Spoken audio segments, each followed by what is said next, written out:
Hola, bienvenidos a este encuentro con la salud que se llama Su Médico en Casa para terminar la semana bien informados en temas de salud y bienestar todos los días en este horario en vivo y en directo para que puedan participar con sus preguntas en el 232-4604 y 018000 515015. De lunes a viernes estamos acá acompañándolos con temas de salud para hablar de promoción de la salud y prevención de la enfermedad. Y saludo especial también para los madrugadores, quienes nos acompañan en nuestras repeticiones de lunes a viernes a las 5 de la mañana. Me han preguntado mucho por los capítulos del programa, algunos temas se los perdieron, pues es muy fácil. Pueden encontrarnos en nuestro canal en YouTube, buscan Teleantioquia, programa Su Médico en Casa. Y ahí pueden encontrar todos los temas que hemos hablado aquí en el programa. También pueden interactuar con nosotros en redes sociales, en Twitter, numeral Su Médico en Casa, @Teleantioquia, y en Facebook nos encuentran como canal Teleantioquia. Y sobre el tema de hoy, de hecho es la primera vez que lo vamos a hablar, yo quiero que estén muy atentos, porque es una enfermedad que en cualquier momento se puede presentar. No sé si será una enfermedad rara, una enfermedad escasa, no sé qué tan común sea en la población, lo vamos a ver ahora con la doctora. Mielofibrosis, una enfermedad que se lleva en la sangre. La mielofibrosis es un trastorno grave de la médula ósea que altera la producción normal de células sanguíneas del cuerpo. Como consecuencia se produce anemia grave, debilidad, fatiga y con frecuencia el agrandamiento del vaso. La mielofibrosis se puede desarrollar a cualquier edad, pero la mayoría de las veces se presentan hombres y mujeres mayores de 65 años. Muchos pacientes con mielofibrosis empeoran progresivamente y a largo tiempo algunos pueden tener un tipo más grave de leucemia. O sea, puede ser una enfermedad que en sus estadios iniciales, pues digamos que no es tan grave, pero a largo plazo se puede convertir en una leucemia. Así que los invito para que se pongan muy cómodos, participen con sus preguntas. Si tienen alguna duda, están las líneas telefónicas, están las redes sociales y, como siempre, pónganse cómodos, quédense con nosotros durante los próximos minutos, porque su médico ya está en casa. Bienvenidos.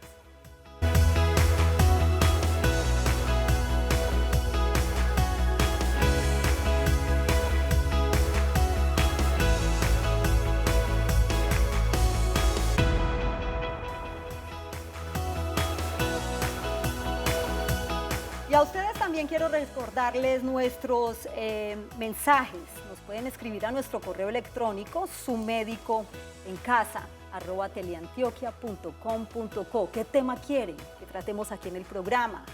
De esos temas que son muy frecuentes, patologías que están muy frecuentes o son muy frecuentes en la población, los de mayor consulta. Para eso estamos, para poder compartir todos estos conocimientos y hablar de prevención de la enfermedad. Está con nosotros la doctora Lina María Gaviria Jaramillo. Ella es hematóloga de Hospital San Vicente Fundación. Gracias por estar acá, doctora Lina, bienvenida. Buenas tardes, Yasmín, muchas gracias por la invitación. Qué gusto que nos acompañe hoy en Su Médico en Casa, sobre todo con este tema que nunca lo habíamos hablado y no sé qué tan común sea en la población, la mielofibrosis. Yasmín, en realidad la mielofibrosis es una enfermedad rara, no afecta a muchas personas de la población general. Se estima más o menos que tiene una incidencia entre 0,5 a 1,5 por 100.000 personas por año, o sea, está clasificada como una de las enfermedades hematológicas raras. Sí. Pertenece a un grupo de enfermedades hematológicas, un grupo más grande de enfermedades hematológicas que se llaman las neoplasias mieloproliferativas crónicas. Y de estas neoplasias mieloproliferativas crónicas es la más rara de ellas. Y es que es muy preocupante realmente que hay tantas enfermedades que son consideradas raras, como la doctora Lina lo ha dicho, y que de pronto puedan estar presentes o que en algún momento de la vida las padezcamos y no nos demos cuenta, doctora. Hablemos de esa etapa inicial de la mielofibrosis, porque hay enfermedades que no se diagnostican tan fácil como otras. Algunas son asintomáticas. La mielofibrosis en un principio puede ser o cursar silenciosa o asintomática. Cuando el paciente inicia con síntomas, puede tener los síntomas clásicos de cualquier anemia, como debilidad, fatiga, se cansa haciendo esfuerzos, subiendo escaleras, caminando distancias largas, puede notarse pálido y además en los estadios un poco más avanzados el paciente puede empezar a notar que tiene una masa en el lado izquierdo de su abdomen y esa masa corresponde al vaso, que progresivamente en esta enfermedad se va aumentando de tamaño.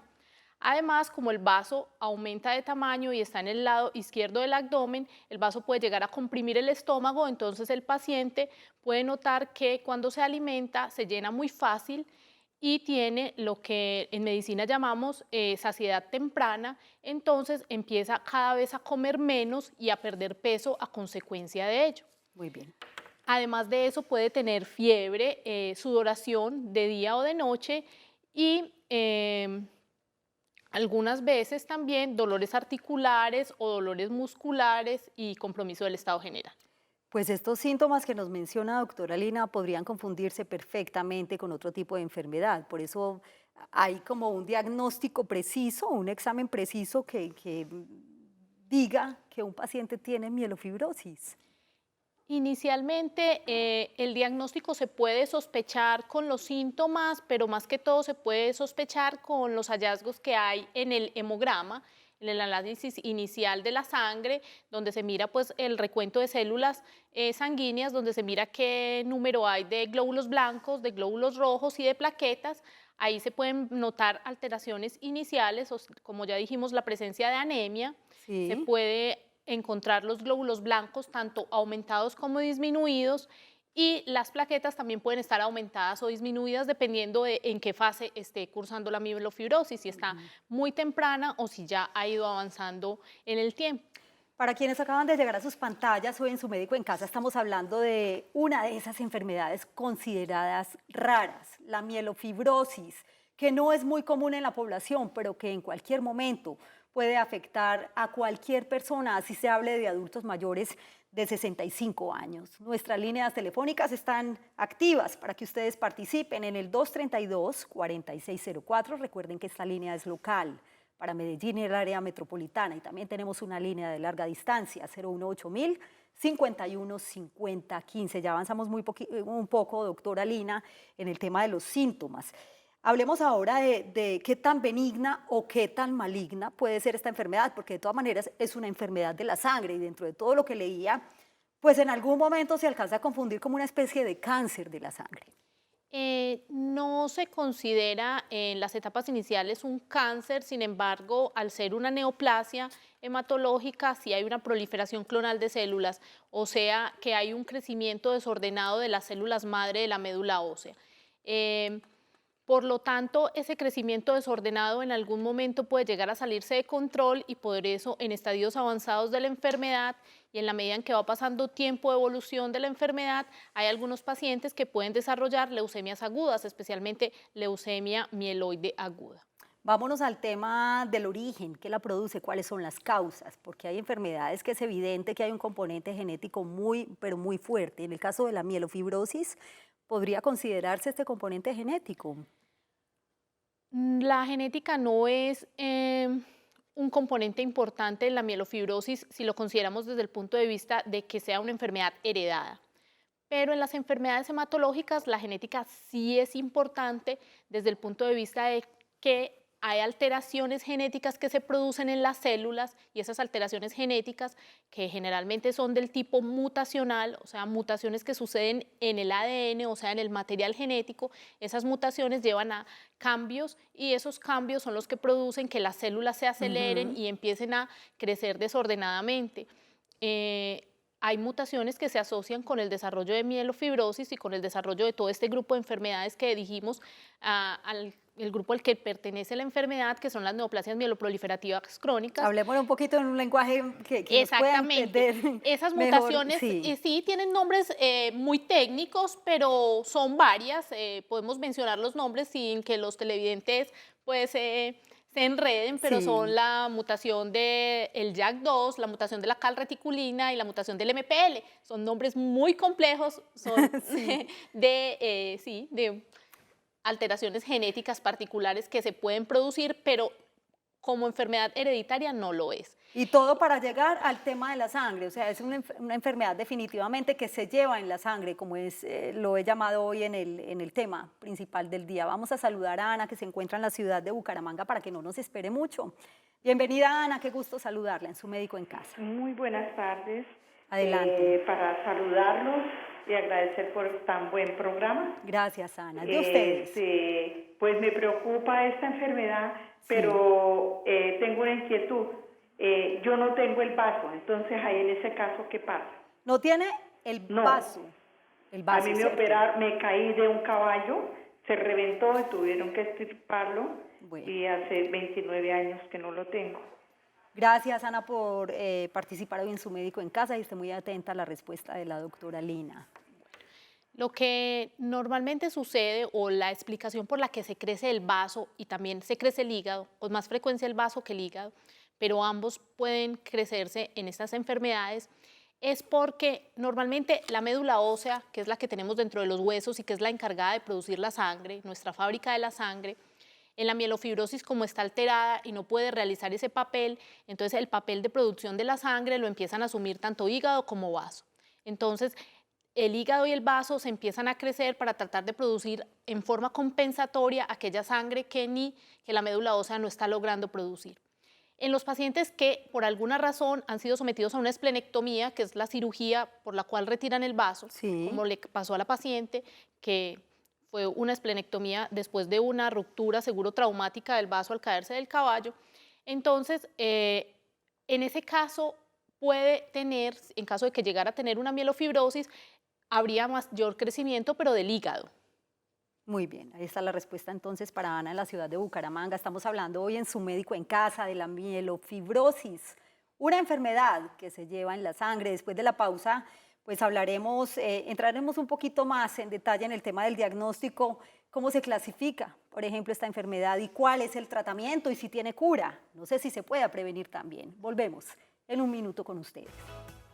¿Qué mejor manera de terminar la semana que en Su Médico en Casa para terminar bien informados en temas de salud y bienestar? Y el tema de hoy específicamente es sobre esas enfermedades que están ahí, pero que no sabemos que existen porque son consideradas raras o son muy desconocidas, no son tan comunes en la población. La mielofibrosis, una enfermedad que se lleva en la sangre. Estén muy atentos a estos datos y tomen nota. La mielofibrosis es un trastorno grave de la médula ósea que altera la producción normal de células sanguíneas del cuerpo. Como consecuencia, se produce anemia grave, debilidad, fatiga y con frecuencia el agrandamiento del vaso. La mielofibrosis se puede desarrollar a cualquier edad, pero la mayoría de las veces se presenta en hombres y mujeres mayores de 65 años. Puede presentarse como una enfermedad primaria o en forma secundaria por la evolución de otras enfermedades hematológicas como la policitemia vera. Muchos pacientes con mielofibrosis empeoran progresivamente y a largo tiempo, algunos pueden tener un tipo más grave de leucemia. Sin embargo, también es posible tener mielofibrosis y vivir sin presentar síntomas durante años. Existe un 20% de riesgo a 10 años de transformación de la mielofibrosis en leucemia mieloide aguda. Y a esta hora saludamos a Francisco, que nos acompaña en el municipio de Sabaneta. Bienvenido, Francisco, y adelante. Sí, buenas tardes. Sí, señor, lo escuchamos. ¿Cuál es su inquietud? Lo que pasa, doctora, yo soy un paciente declarado diabético con diabetes mellitus. Sí. A mí me empezó una enfermedad en una parte baja de la costilla derecha y como una quemazón, y se me fue regando hacia la parte de abajo de la ingle, y ahora me tiene afectado la parte de las piernas y el hueso de la pierna, Sí. de la parte de abajo junto al pie. Es como si tuviera una quemazón, pero fuerte. Y al caminar me fatigo. Pero esa quemazón o ese ardor del que nos habla es interno.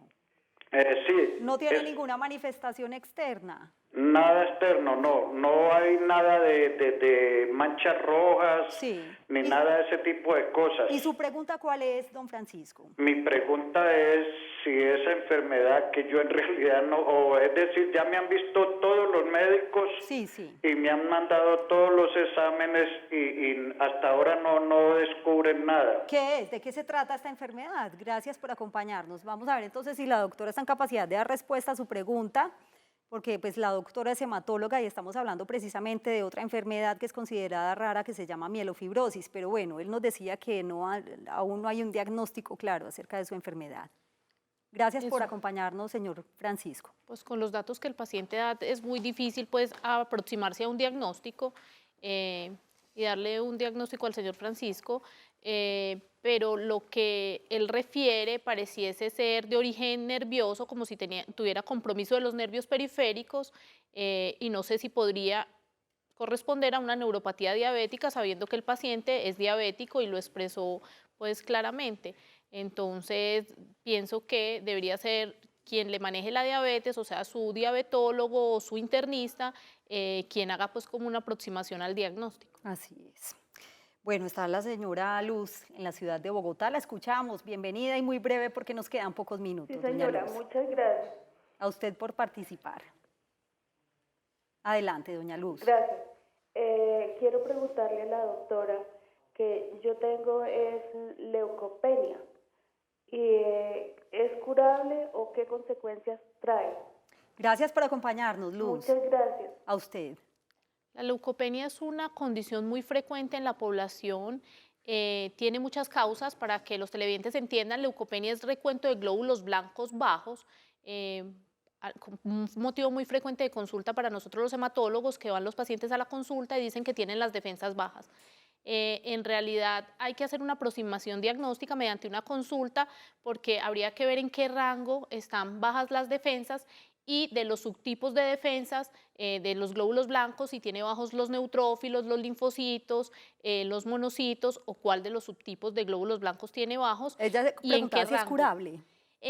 Normalmente las leucopenias no son curables, por lo general son condiciones muchas veces heredadas, incluso hay leucopenias que son de origen racial y en Colombia lo vemos en ciertas comunidades y en ciertas zonas muy frecuentemente. Muy bien.